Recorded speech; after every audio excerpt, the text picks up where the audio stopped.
Right, here with George Kambosos. George, might as well get straight to it. This fight, there's a lot on the line in this fight. Richardson, Hitchins might be next for you. There is a lot on the line. This is a very important fight for my career. A lot of people are interested to see how I am at 140. And there's a lot on the line. You got Hitchins there dangling that carrot, but I'm so focused on Daud, Yordan. I know he'll come to fight. He's a different style to the Haney's, the Lomachenkos. He likes to sit there and bang it out. And I love to do that as well. So, a hell of a fight, entertaining fight, and I'm very confident that, we'll handle great business against this guy. Look good, knock this guy out. And then we'll see after that. But I know Hitchins is there. How do you sort of stay focused on this, George? How important is the mindset going into this one? Well, I keep the same mindset, and I go back to my past experiences. I've been there before. I've seen every bit of this boxing game, and I go back to my eliminator when I fought Selby. Yes, that other carrot was dangling, that world title carrot. The mandatory position was there, but it gives you that extra drive, that motivation on this fight. That you can't slip up on this fight. This guy cannot beat me. I'm too good. I've been at the highest level. I've done too much in my career. This guy cannot beat me to set me up for my next opportunity. So I'm very focused on this man right here. What does it mean for you to be fighting back here in Sydney? It's extremely important to be able to fight back home here in Sydney. I've fought all over Australia, obviously all over the world. I've brought the 3 massive events here in Australia. Melbourne, we packed it out. Perth, we packed it out. We've done over 75,000 of ticket sales in my last 3 fights here. Over $32 million gates. So my numbers don't lie. A lot of people like to talk, but my numbers definitely don't lie. It's one of the biggest sellers in Australian history in any sport. So it means the world coming back here after 8 and a bit years. My last fight was against Ogilvy, and put on a hell of a tremendous performance against him. And I'm looking forward to doing the same, and I know everyone's going to be there supporting me. Saw a bit of back and forth between you and Hitchins on Twitter, you and Gervonta as well. Where does that sort of animosity come from? They just love mentioning Kambosos. They love the name, and like I said, when we're getting called out and spoken about by the world level guys, the champions. They're all champions, world champions. It shows how big our name is, and like it or not, we still have one of the biggest names in this game. Love me or hate me, you have to respect what I've been able to do, the guys I've been able to fight, and still, headlining big shows and still in line for more title fights and opportunities to become 2 division champions. So the animosity, I think it's competitive nature. They like to get a little bit personal with it. I have a little bit of fun with it. I enjoy it. It makes me, breaks up the training and have a bit of fun on the Twitter and socials. The fans love it. The fans did not disagree with anything that I came back with against Tank. When Tank said his stuff, the fans all support. About 98% of the fans were backing me. So I think we're starting to see a shift in the game. We're starting to see where fans are starting to support guys that want to fight their best and test themselves. And look, Tank's got a blemish on his record now. He doesn't have a loss. Maybe should have, but he's got that draw there. So it's not that clean, unbeaten record. And fans will respect that more if he steps up and fights the better guys. What did you make of that fight on the weekend? What did you make of the controversy in that one? Look, I had just finished my recovery session, so I was pretty docile and relaxed. And then the fight, especially at the start of it, wasn't too thrilling and too action-packed. So I was starting to doze off a little bit. But I woke up a little bit more when, obviously, Lamont started giving him some work, and he looked good, man. I got to give respect to Lamont Roach. He proved a lot of guys wrong. I think he shocked Tank a lot with what he was able to bring. And again, we saw the controversy with the knee. To me, that's a knockdown. You can't just take a knee and decide to, go to your corner and get your face wiped. So, if that's a 10-8 round, Lamont wins the fight.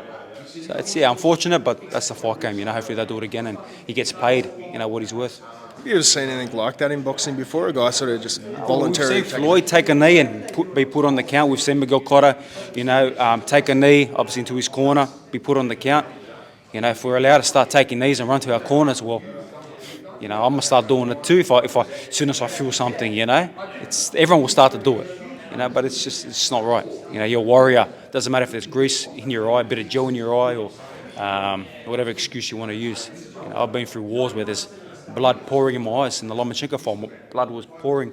I'm wiping it away. We've seen it with other fighters. So we don't get opportunities just to take a knee, go to our corner, wipe us up, and might as well have a coffee and have a laugh and then get back to action. It doesn't work that way. Saw some fights announced today. Devin Haney, Lopez, Garcia. What do you make of those fights? It's a huge card, man. It's great to see. Obviously, I got a lot of, aligned with all them kind of guys because I fought a few of them and beaten one guy and fought the other guy, and obviously a lot of trash talk with the other guy. So, it's exciting, man. I'm looking forward to it. I think it's a great card, and, it's great for boxing. They're all stars. They're all big stars. So to be put on that platform and continue building our sport up, that's what it's all about. You can never hate on that. Would you like a rematch with Lopez at some point? Would you give him a rematch? I mean, you beat him, but is that sort of interesting? I've said it a million times. There's no problem.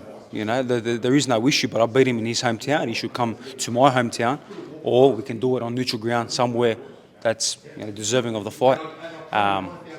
It's been there on his side, and he's turned it down. It's very simple to make.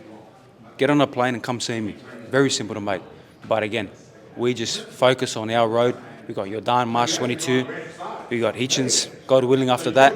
I pick up another belt, and then we can do a big unification fight. Even better. What can fans expect to see on March 22nd, George? Yeah, March 22nd is going to be action-packed. Like I said, Yordan is not a Haney, is not a Lomachenko. He sits there, he takes shots and wants to fire back. So this will be a true blue, action-packed fight. Let's see how much he can take, because the way I'm punching, the combination I'm putting together at this new weight, I feel tremendous, and I can't wait to put them little 8-ounce gloves on.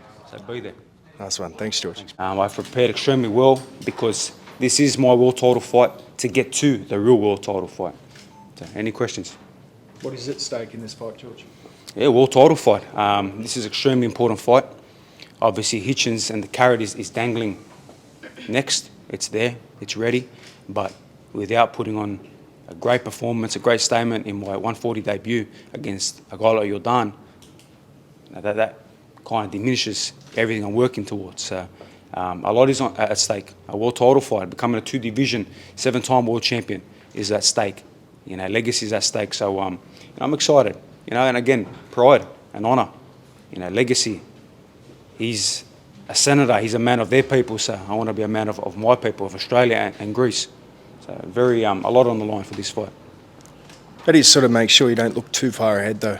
No, I'm very focused. I don't overlook anybody. I work extremely hard to Yordan. That's the only guy I've been focused on. And the Hitchins stuff has been there in the background. But Yordan is the only guy I got in front of me. It's the only guy I see right now. And like I said, this is like a world title eliminator. This is unofficial world title eliminator. And it's the same thing when I beat Lee Selby. Of course, you could see a Lopez fight, possible, it was Lomachenko or Lopez at that stage. It's the same thing. You got them. It motivates you even more. But the man in front of me is dangerous, and he's the guy I've got to beat. How different do you feel in the weight going up? I feel good. I feel strong. My dietitian is extremely happy. And like I said, I should have made the move maybe, 1 or 2 fights ago, because that coming down in weight, cutting of muscle, it does slow you up. It does affect your performance. And I feel fantastic at this weight. Great move. And like I said, I'm coming straight into a division at 140, which is red hot. The number 1 guy there, I've already beat him up. The other guys there, we have fought, and you got world champions all calling me out as well. So it's a good time to come into the 140 division and feel great. You mentioned that statement. How important is it to get that, and how do you see it going? What's a successful night out in the office for you? Yeah, I want to knock this guy out. Obviously, we've got a fantastic game plan, being orchestrated by my lead coach Anton, and great sparring. I got to give big respect to Hass Hamden, who's tremendous, upcoming Australian fighter. Very similar to Yordan. It's going to be great work, and I'm just ready for this fight. I know how important it is, and a statement has to be made. I haven't been able to make that big statement since the Lopez fight because I've been fighting the best of the best, and it's always hard to make a statement when you're fighting guys like Haney and Lomachenko. But this will be a statement in this fight. I will knock this guy out. They say he's a knockout puncher, knockout artist. Well, I'm going to show what I am at 140 now. George, Adriana and Peter from the Greek era. What would you say to the Greek fans, because they love you? Yes, for me, I'm very proud of where I'm born in Australia. I represent both flags with all my heart. My Greek heritage is extremely important to me. We've seen the turnout of the Greek fans, in Melbourne and in Perth, and I'm expecting the same thing here in Sydney, united all together, from all the states coming together with all the Australians, all the Greeks and everyone else that is supporting me. It means the world, and you can see I got the Greek flags there with my, obviously, my religion there as well, and it means the world. That's what I fight for, to keep bringing not only the legacy for my career, but bringing honour to both countries. That's why they love you. That's why I love them too. How different is it fighting in Sydney in terms of your prep, mate? It's been a while. Yeah, it's been good. Obviously, training camp, all here in my gym, everything is familiar. I don't have to travel.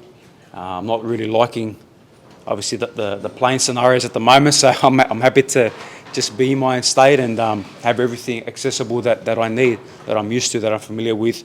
Obviously, I'm not living at home. I have another little apartment that I'm living in, so I'm making sure, fighter life, warrior life, prepared for whatever I've got to do in this fight, and then family, obviously, is the other corner of my life. So it's great to be here in Sydney. I know the fans are going to be all behind it. 8 years in the making. The last time was against Brandon Ogilvie at Luna Park. We sold that out, so I'm expecting the same thing. When did you move out of home? Like, is that? A few weeks ago now, yeah. But look, I still, I'm a father and an example. I had big sparring yesterday, but prior to the sparring, my daughter had her Oztag Grand Final, and I haven't been able to go to watch any of her games. And I said, look, I'm going to make the effort to be there to watch my daughter.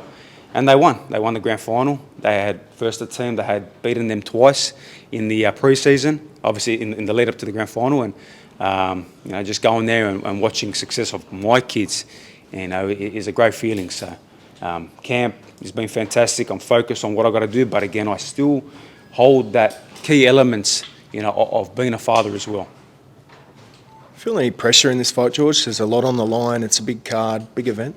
No pressure, because I've been at the highest of the high, the pinnacle. When you look at Australian boxing, who's been able to do what I've been able to do and fight these guys that I've been fighting. So no pressure. I know it's at stake. It motivates me, drives me, that extra bit. And I just go with the flow and enjoying camp. And I'm enjoying not having to have in the back of my head, I've got to make that 135 limit. To put a lot of energy into the camp, a lot of fun, and I'm enjoying every bit of it. I can't wait. Good card as well, some good fighters on the card. Yeah, fantastic card. Obviously, 2 world champion, obviously female fights, which is fantastic to see the female sport continually grow, especially here in Australia. Again, you got Imam Kataev, who's an absolute wrecking machine, knockout machine, best light heavyweight in Australia, top 5 in the world, soon to be world champion. Managed by JKSM agents, trained by Anton Kadushin, and the guy is serious. This guy, bring him in so you guys can start to see who he is. Imam Kataev, this guy is going to be future world champion. So. Just to understand who he is, he's a 2020 bronze Olympic medalist. He should have been a gold medalist. He's an absolute wrecking machine, and he's the next future light heavyweight champion of the world. They call him Better Beef number 2. So his English is getting better, but... Imam Kataev number 1. Number 1, Imam Kataev, that's right. He's fighting Duval Palacio, all right, from Argentina, because nobody else would fight him in Australia. I went to all the top 5 guys in Australia, and he's number 2 rated in the Australian rankings. No one will fight him. They all said no. Doesn't matter how much money you threw at them, they said no. Now, I was even happy to do side bets with any of them, $100,000. They beat him, 100 grand. None of them will step up. Yeah. No problem. So Imam Kataev, that's the name, and he's fighting a 10-rounder on George's undercard. So the thing is, if you miss, you've got to get out there and watch him fight. This boy can bang, and he can hurt, and he hurt everyone he's fought so far. 9 knockouts, he's hurt them all. And Palacio's in a world of trouble. Yes. Yes. What is Palacio going to? What's going to happen to Palacio, Imam, on March 22nd? I think Destroy him. this is good opponent, but I need world championship belts. Yes, we're going to get there. I go. Yeah. Yes. See.